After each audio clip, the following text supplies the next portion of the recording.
దారులని శరణార్థులుగా గుర్తించి వాళ్ళకి తిండి పెట్టి ఆ పైన పడుకోవడానికి ఉండటానికి ఇల్లిచ్చి కార్యకలాపాలు చేసేటటువంటి వ్యవహారాల మీదన నాటోలోనూ వ్యతిరేకత ఉంది, యూరోపియన్ యూనియన్లోనూ వ్యతిరేకత ఉంది.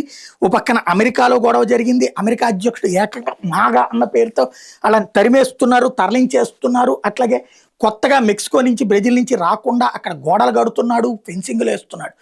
రెండో పక్కన బ్రిటన్లో పెద్ద ఎత్తున పోరాటాలు జరుగుతున్నాయి. చివరికి ప్రధానమంత్రి దిగిపోయి కొత్త ప్రధానమంత్రి అయితే అట్లాంటి చొరబాటుదారులను సహించనంటున్నాడు, శరణార్థుల్ని ఆపుతానంటున్నాడు. ఇటలీలో జరిగిన పరిణామాలు చూస్తున్నాం, ఫ్రాన్స్లో జరిగిన పరిణామాలు చూస్తున్నాం.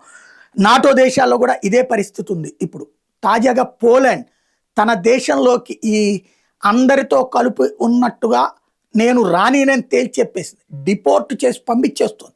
సరిహద్దులు దాటి లోపలికి రానియకుండా అడ్డుకుని వెనక్కి పంపించేస్తుంది.